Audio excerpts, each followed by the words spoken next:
Hi, welcome to this part of my review featuring Legends of Avallen.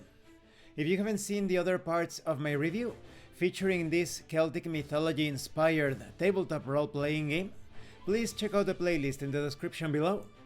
This time we are going to talk about journeys. In this role-playing game, you have a well-structured system to represent the moving about between regions. To begin a journey, you need a destination and a route that you can follow or have directions for. While journeying, each turn typically lasts a whole day as you move through regions. At the end of each day, you need to take a long rest by consuming supply to stave off exhaustion. Maintaining your supplies is important to surviving a long journey. Each day also tempts fate, bringing the chance of complications.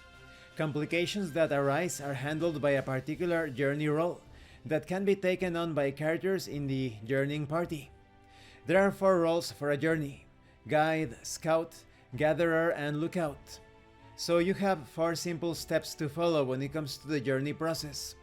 First, you choose an action for the day, or no action, or a journey role to fulfill, such as Guide, Scout, Gatherer, and Lookout. Then you decide your pace, while following a path, directions, or tracks. Make any checks necessary to move. Then you tempt fate for the day. If a complication arises, it will reveal a danger or opportunity for a roll or a hazard for the party. After you tempt fate, the Game Master describes your progress, introduces any other scenes that might occur, and then, once the day is spent, you may take a well-earned long rest.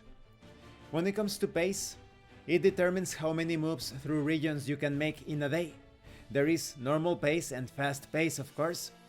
To rush, you make a check against the environment to have an extra move that day.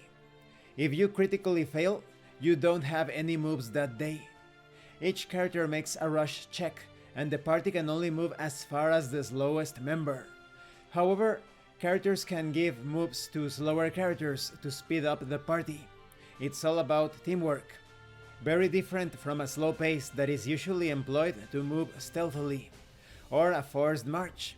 You may gain an extra move for a day by making a forced march through the night. However, in doing so, you do not sleep and automatically earn the critical failure for a recovery check. You become exhausted. Lose any edge and end any spells you are concentrating on.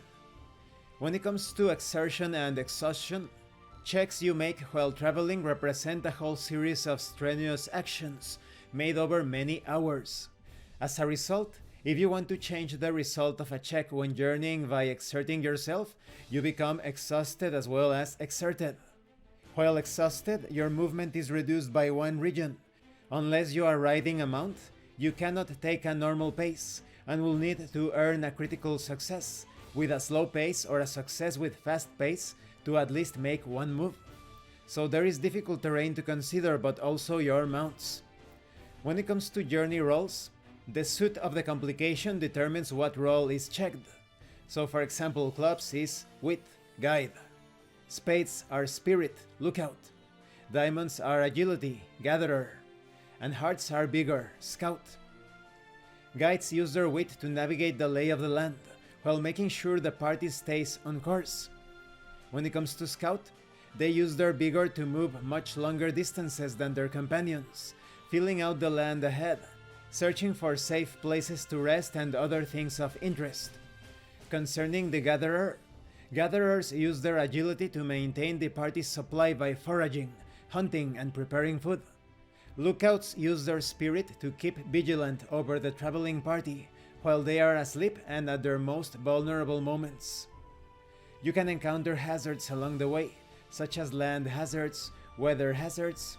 Therefore, no character is idle during the journey. Everyone has a role to fulfill.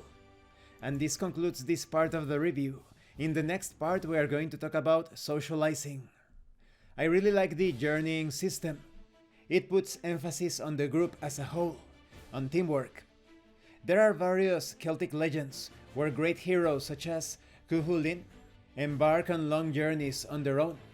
But this is the exception rather than the rule. it could be considered folly to move through dangerous places, and this subsystem perfectly represents that. Thank you for watching this part of the review, and thank you for your likes and your comments. If you have any questions or comments, please let me know. And thank you so much to those of you that are going the extra mile to support the channel. If anyone else wishes to further support the channel, the information on how to do that will be in the description below. This has been Abraham El Jaguar, a professional game master.